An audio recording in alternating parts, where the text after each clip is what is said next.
I discussed this with David Thomas of Think Global Consulting. He's also a China analyst with a special focus on BRICS. Well, firstly, I think it's a very interesting time for the BRICS, isn't it? Because we've got 3 out of the 4 leaders in very strong position at the moment. President Xi, Prime Minister Modi, and obviously President Putin. For the first time since they've been meeting as a group, all 4 economies are now growing at the same time, which is quite unusual. And of course, at the same time, in terms of geopolitics, much of the world is in turmoil around Brexit, around Europe. The UK elections have caused a bit of a stir here, and of course, lots of uncertainty about globalization coming from Washington. So it's a very interesting time for these leaders to get together. And as you know, they now meet once a year as a leadership group, but many other parts of the BRICS now meet as well in terms of other sort of key themes. What do you think will be the biggest issue at the table, and what do you think this group can accomplish? Well, I think the group are particularly sensitive to the criticism they get for being a bit of a talk fest.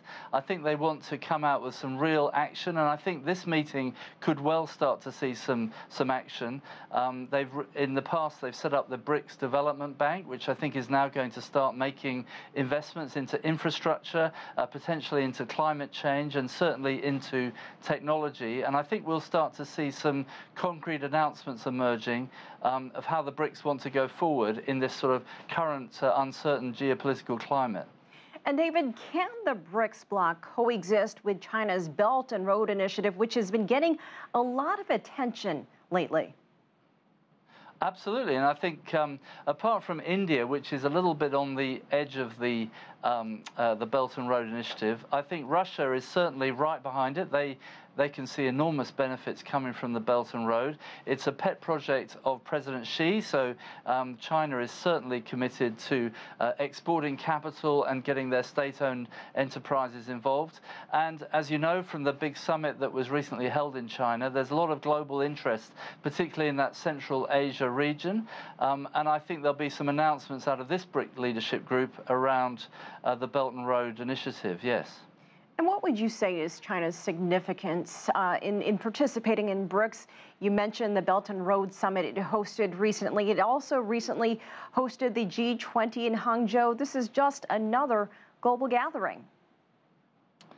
Well, that's true, but I think the BRICS are a fairly special group because they have very common interests, which is to start to make an impact in the world and to bring the emerging world with them. And of course, China is a big part of that. China represents about 2/3 of the growth of the 4 or 5 BRICS countries.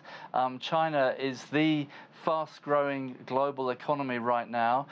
China is exporting capital as part of their going out strategy, and China is leading the way, and we can see that everywhere we look.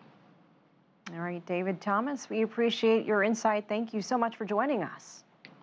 My pleasure. Thanks, Elaine.